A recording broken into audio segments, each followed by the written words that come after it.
What can your supervisor do or does that can make you feel connected to your team? Well, one of the things that is nice is if for whatever reason I miss team, maybe I had to take a client to court or to a long distance medical appointment, there's a synopsis of what happened at team. When I get back home, I can open that up and I know exactly what happened. So it's not like I missed team. My case is also staffed. I can write down some questions like, I have a concern about this. Anybody have any good ideas? And that will be bounced back to me because the team will have discussed my case and will have feedback for me. And that's very helpful. What are the best incentives that you have in your job? The best incentives are, you know, when you win with a family, when you just win. Some families you win big, sometimes you win small, and sometimes you don't win at all. And you never know when you start your 28 days how this is going to end up. I've had some cases that look like I'm not going to get very far in this, and you ended up winning. I've had other cases where it looked like, oh, this isn't going to be so bad, and it all fell apart. That's what keeps you going. I've had times when I've had some cases where I've lost along the way. You get 3 of those in a row, it makes you feel bad. You start doubting yourself. Am I really cut out to do this? What did I do wrong? Is it me? And you have to have that sense of community in your team to pull you back up. You know, next case, come on, next case, it'll be a winner. So it's important if you do have several cases in which you feel you're not succeeding, that the team can remind you, you're doing okay, you're doing the best you can. Yes, or remind you of a past success, you know. And that's the thing, you gotta have these successful cases now and then just to keep you going, because if it's always falling apart, that does get you down. What makes feedback you receive helpful and applicable to your job? Feedback is always good. You know, there's that old saying, sometimes you can't see the forest for the trees. And I think we work so intensively with our families that you lose sight of the big picture. You get so tied up in the minutia of a case, you don't realize what the whole broader scope of this is. And that's what feedback does. It brings you back to what's the real issue? What is the universal thing that we're trying to fix here? You know, we joke at team that some of these are like onions. You know, you peel a layer back and there's another layer and another layer and another layer.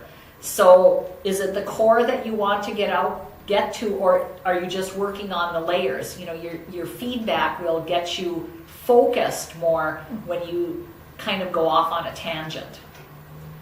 Now, when you get feedback, is the wording important?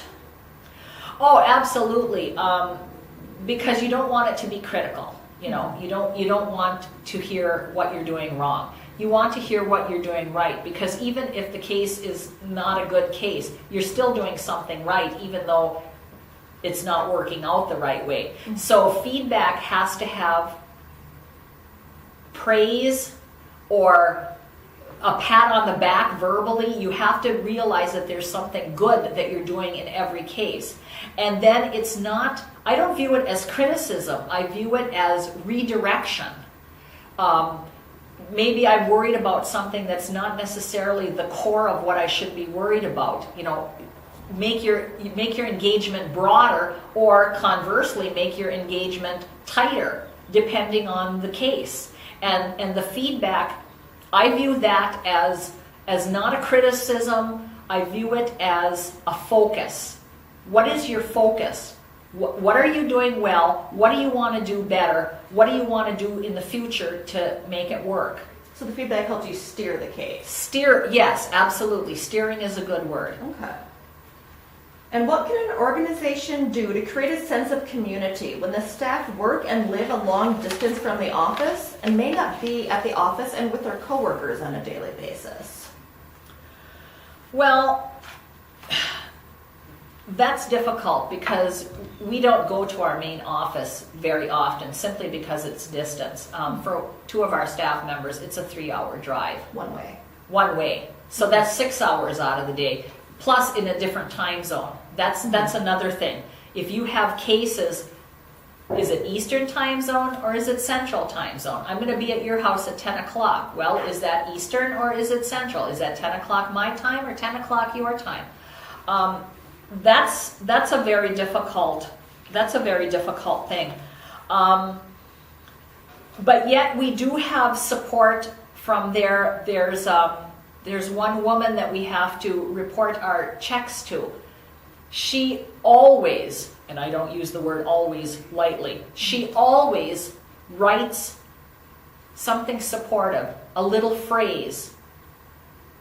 Sometimes that's the only good thing that happened to me that day, was to hear that little positive note. You know, she always ends it on a little positive note.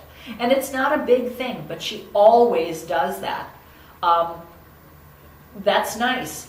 Another thing with ordering supplies, you know, simply getting supplied is a big deal here. Like knowing if you order ink, you're going to get You're ink. going to get ink. If you need printer paper, you're going to get printer paper. Exactly. And not letting yourself go down to the point where, oh my God, I'm in the middle of a report and it's printing out. Oh no.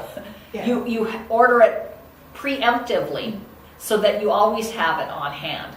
But knowing that you have the support from your supervisor that you're going to get. Exactly.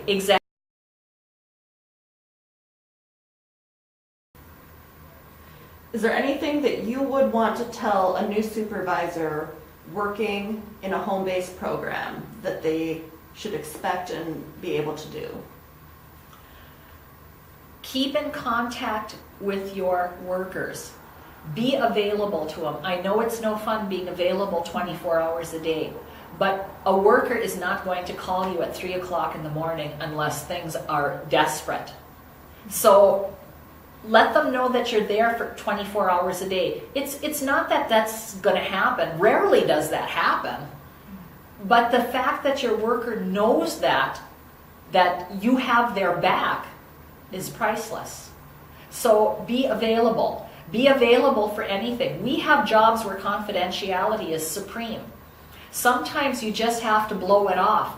Be that person that can't really fix the problem, I just have to vent.